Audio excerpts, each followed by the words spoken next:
McLaren has just unveiled their brand new hypercar, the W1, and today we're going to be talking about why it could be coming to Driving Empire this Friday. But before we do that, make sure to subscribe and drop a like in this video. But without further ado, let's get right into it. Okay, so if you don't know what the W1 is, here's the best way to describe it. So first, there was the McLaren F1, and McLaren claims that the successor to the F1 was the McLaren P1. So they claim that this came after the F1, and after the P1, they claim that's where the W1 falls in the line. So it's been like, how long ago was it since the McLaren P1 released? So 2015, so nearly 10 years since the McLaren P1 came out, I think.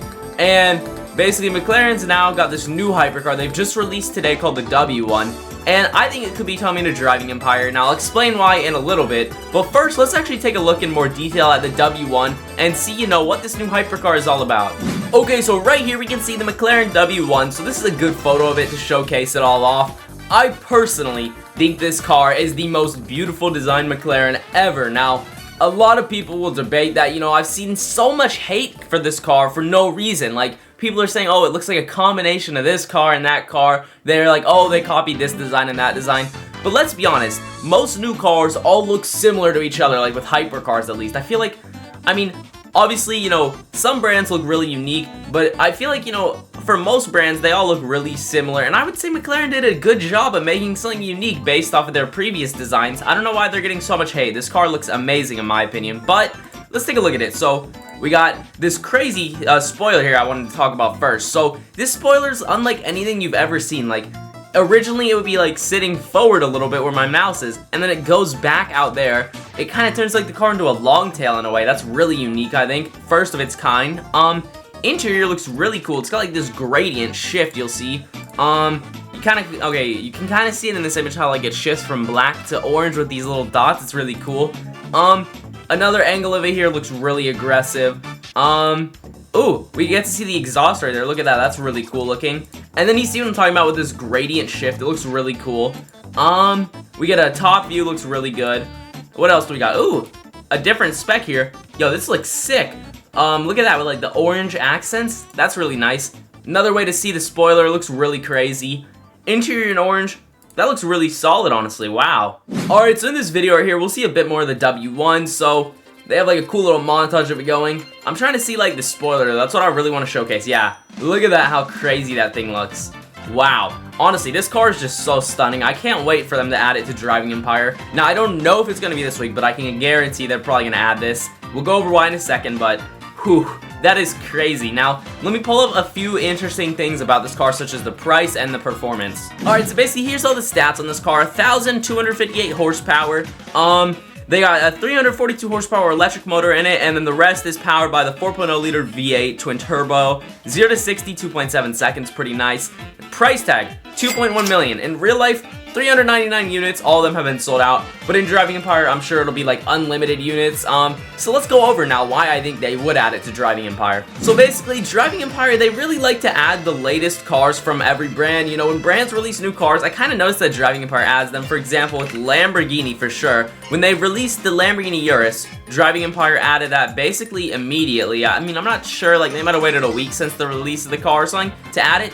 But when they released the Temerario, right? The Temerario released in real life, and then like an hour or two later, it released in Driving Empire. So Driving Empire literally released this car like right after it released in real life. Now that's just one brand. I don't know if they've done it with any others yet. But with McLaren, since they have so many McLarens in the game, I'm sure that means they have a really good relationship or licensing deal with McLaren. So I could definitely, see them getting that McLaren W1 added in this week's update. It would make such a good update, bro. Like, a new McLaren hypercar would be so amazing. Now, looking at the new W1, I actually see a lot of similarities to other McLarens. So the front end, I would say it takes a lot of inspiration from the Elva, I guess you could say.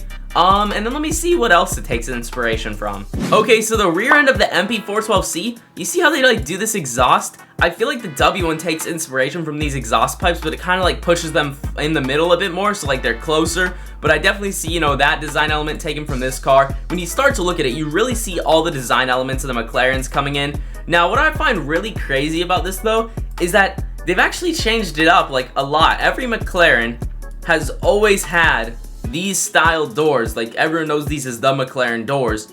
But for some reason, they switched it up to gull-wing doors. I have a really crazy theory about why McLaren made their doors as gull-wing on this car. So, hear me out, right? all McLaren doors have always opened like this. Like, these are known as the McLaren doors. Everyone knows them as that.